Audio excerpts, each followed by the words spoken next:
सुप्रभातम।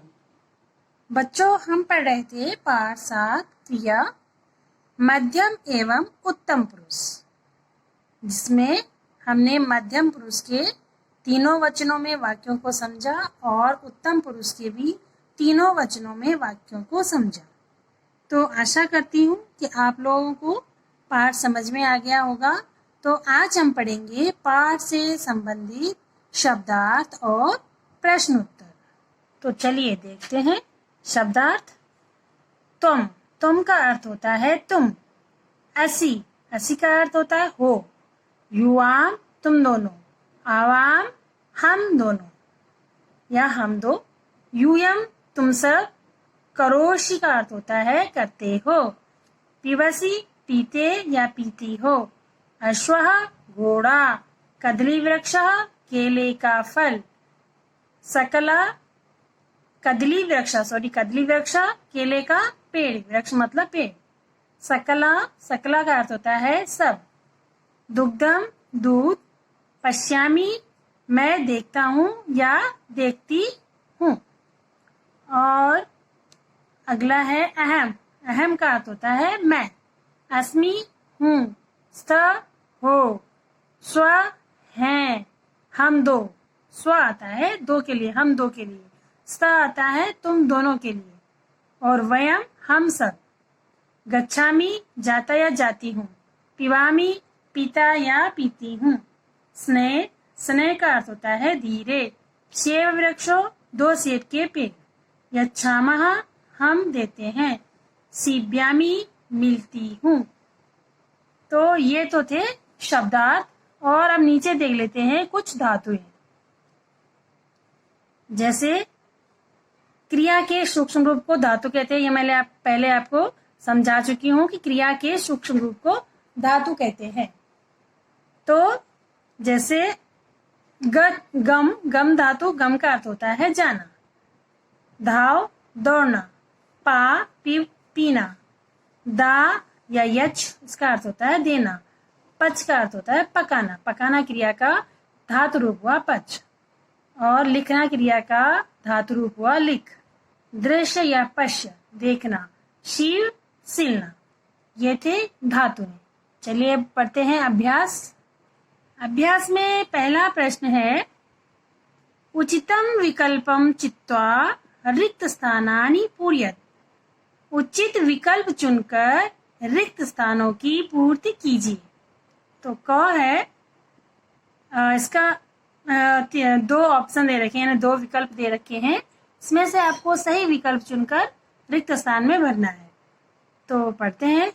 तुम सबके लिए डैश शब्द का प्रयोग होता है।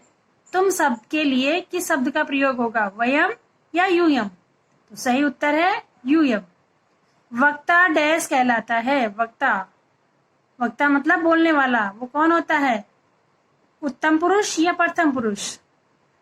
उत्तम पुरुष होता है, क्योंकि प्रथम पुरुष में तो थर्ड पर्सन के बारे में बात की जा रही होती है। वह सब।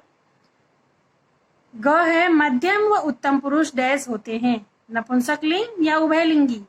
ये होते हैं उभयलिंगी।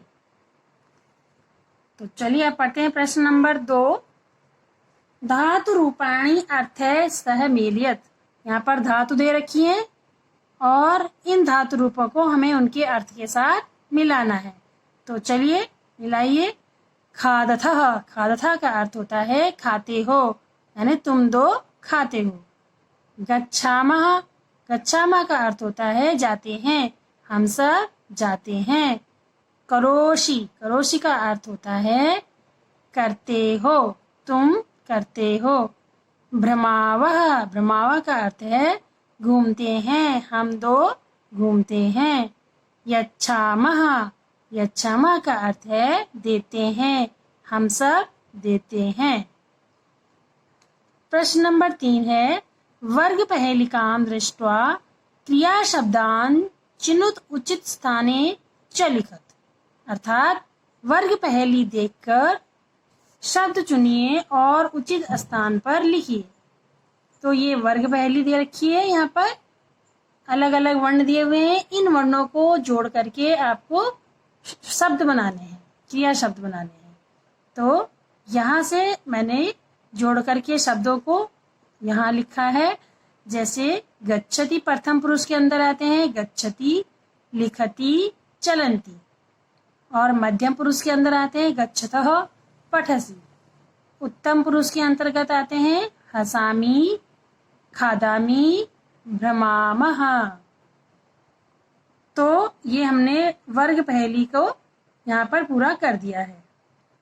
अब क्रियाकलाप है। क्रियाकलाप क्या दे रखा है कि दैनिक प्रयोग में आने वाली महत्वपूर्ण धातुओं के रूप चार्ट पर लिखकर कक्षा में लगाइए।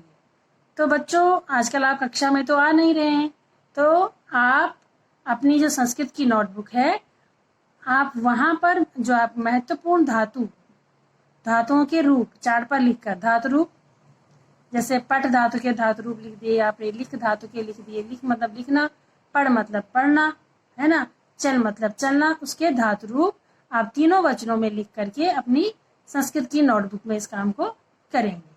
तो ये आपका आज का होमवर्क है, और इसी के साथ आज का ये पाठ यहीं पर समाप्त हुआ। एक नए पाठ के साथ फिर से आपके सम्मुख प्रस्तुत होंगी। तब तक के लिए धन्यवाद।